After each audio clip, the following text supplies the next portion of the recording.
In our last episode, we made leaven. Leaven is old dough that you save back and you use it to inoculate a new batch of dough with yeast. We took our leaven and we preserved it in salt. Today we're going to wake this leaven back up and use it to make a new batch of bread.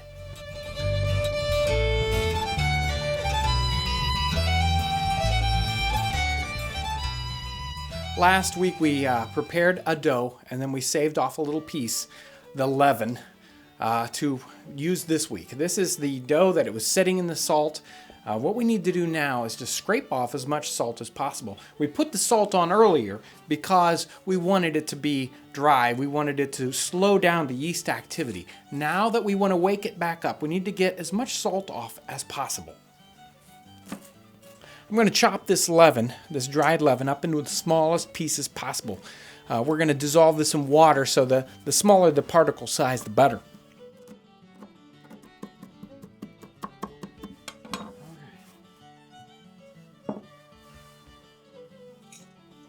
When we're done with this, we can add about a cup of nice warm water so we can get this to dissolve. Now I'm going to keep stirring this so I can get as much dissolved as possible. I need to strain out as much of this crusty material. It really doesn't dissolve, so I'm going to strain it through this cloth. We're going to end up with about 3/4 of a cup of liquid yeast.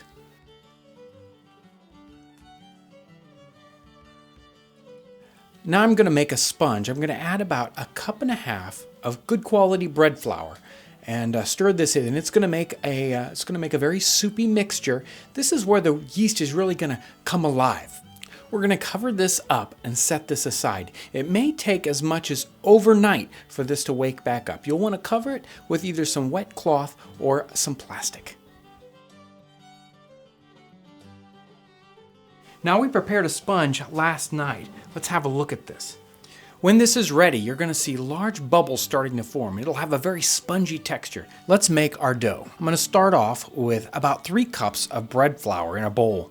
To that, I'm going to add about 2 teaspoons of salt.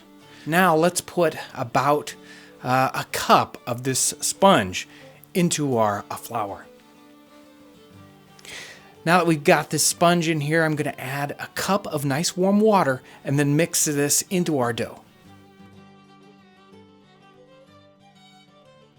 This dough looks a little wet, so I'm going to sprinkle it with a little extra flour before I turn it out and knead it.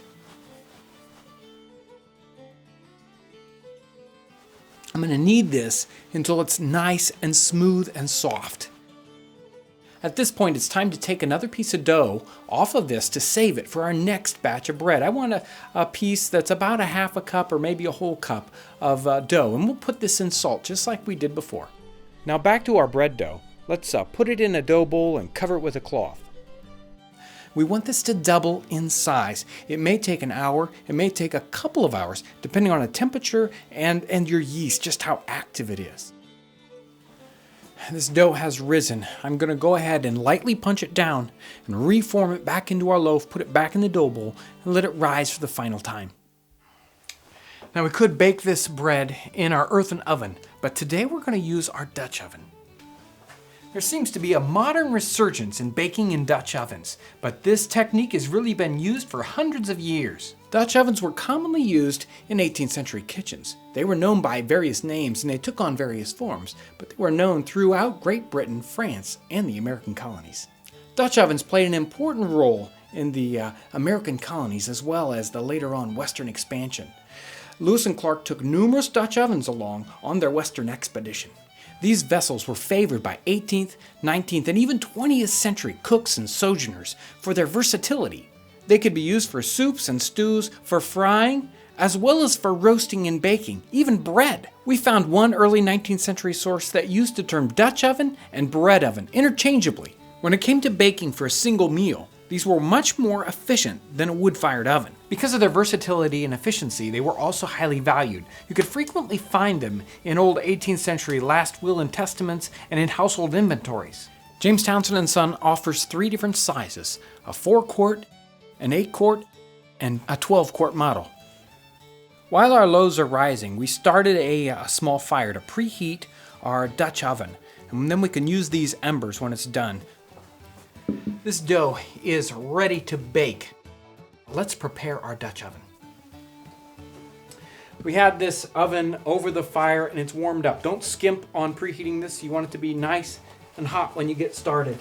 I'm going to go ahead and sprinkle some cornmeal into the bottom of that. This will keep the loaf from sticking. Just a very thin layer here. That looks good. And it should brown up just a hair so you can see that the oven is getting the right temperature. Now we can slip this loaf in. You want to make sure that it's loosely in your bowl so you can just nudge it in there. So here we go. Okay, here it goes. And we're just gonna get it into shape here. This turned over, but that's all right. And now we're gonna slice the, slit the top here so it can grow a little bit. You want a nice sharp knife for this. And then you can slice it. I'm gonna slice it the other way too. There we are, nice and deep. That looks really good. Now, we're gonna close this up. And I've already got our bottom coals going. I got a nice ring, there's an open center here. We don't want it to get too hot. And we're gonna set that on, put our lid on. Now we're gonna bring in and put more coals up on top of the oven. I got a good layer of coals up on top now. We're gonna let this cook. It should cook about 30 minutes until it's a really nice golden brown. For a nice even baking, you want to pick this up and rotate it a quarter of a turn every 5 or 10 minutes. After 15 minutes, you want to take the lid off and take a peek to make sure this thing isn't overcooking. Then you can adjust the heat accordingly. We took a quick look at 15 minutes and it was progressing rather well. I'm sure now that it's about 30 minutes in that this is ready to take a look. And we're gonna take the lid off here. We can see that it really is looking quite nice and golden brown. Sourdough bread is a much more dense bread, so it can take a little bit more cooking than you might think. Don't worry about possibly overcooking it a little bit. It's gonna need a little bit of that to get the heat all the way into the inside. So let's get this out of here. And there we have it. Bread baked from leaven, or old dough.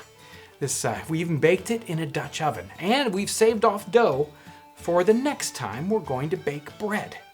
You know, each time you repeat this process and save back dough, you get a little bit more flavor. Each time it's going to keep developing and make a wonderful tasting bread. I hope you subscribe to our YouTube channel so you can get notification of all the new videos when they come out. And be sure to check out our Facebook page for all the news at James Townsend & Son. All the items you've seen here today, all the clothing, all the cooking utensils, all these things are available on our website or in our print catalog. And I want to thank you for watching, and I want to invite you to come along as we savor the aromas and flavors of the 18th century.